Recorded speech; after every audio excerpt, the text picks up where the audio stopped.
Hello everyone, welcome to my another blog. আজকে সকাল সকাল ঘুম থেকে ওঠার পরেই নিজের সমস্ত খাওয়া দাওয়া কমপ্লিট করে চলে আসলাম নিজের কাজের ঘরে। আজকে বেশ কয়েকটা কেকের অর্ডার আছে আর সঙ্গে আছে ইনভাইটও। তো দিনের শেষে কী হলো গোটাটাই জানাবো আজকের এই ব্লগে। এই কেকটি অর্ডার করেছিল আমারই স্কুল লাইফের এক ম্যাম। তো তার মেয়ের বার্থডের জন্য আমাকে বলেছিল একটা সুন্দর দেখে চকলেট ফ্লেভারের কেক যেন বানিয়ে দেয়। আর ম্যাডাম যদিও সবসময় আমার থেকেই কেকটা নেয়, তো এখানে একটা চকলেট ফ্লেভারের অর্ডার ছিল, তো সেটাকেই রেডি করে নিচ্ছি। আর আজকে এরপরে ছিল পিসি বাড়িতে ইনভাইট।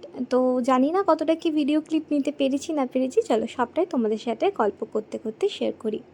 বেশ অনেক কদিন পরে একটা চকলেট ফ্লেভারের অর্ডার পেয়েছি, মানে যেটা আমার কাছে সব থেকে বেশি যায় সেটা হচ্ছে বাটারস্কচ, মিক্স ভ্যানিলা বা এই রকম টাইপ কেকগুলোই আমার কাছে বেশি যায়, চকলেটটা খুব কমই যায়।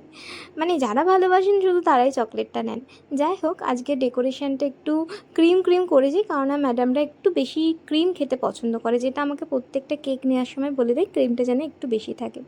তো সেই অনুযায়ী করে ফেলেছিলাম এই সুন্দর কেকের ডেকোরেশনটা। 1 পাউন্ড চকলেট ফ্লেভার, যদিও ওয়েটটা কিন্তু 1 পাউন্ডের বেশিই হয়েছিল, আমার সাথে যথারীতি সেটাই হয়। যাই হোক, এবার চলে আসলাম সুইট রোল বানাতে। সুইট রোলগুলো যদিও অর্ডারের ছিল না, পিসারা এসেছিলো, তো তাদেরকে কেক খাওয়াতে হবে, তো বলেছিল কেক খাবে, তো আমি এই সুইট রোলগুলো বানিয়েছিলাম, যেটা কিনা ওদের খুব পছন্দ হয়েছিল। তো এখন চলে যাচ্ছি পিসি বাড়ি খেতে। আর কি রোদ বাপরে! তারপরে চলে গেছিলাম হাঁটতে। আর দেখো, হাঁটতে যাওয়ার পরে ঠিক এই হালাত, এতটাই মেঘ করলো যে আমি একবার পর্যন্ত স্টেশনে ঘুরে আমাকে ব্যাক করতে হলো।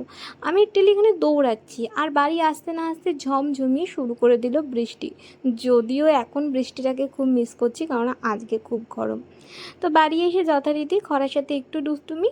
আজকে যদিও খাবার কি কি খেয়েছি সেটা শেয়ার করতে পারলাম না, তো আজকের ভিডিওটা এখানেই শেষ করছি। কেমন লাগলো জানিও। টাটা, দেখা হচ্ছে নেক্সট ভিডিওতে।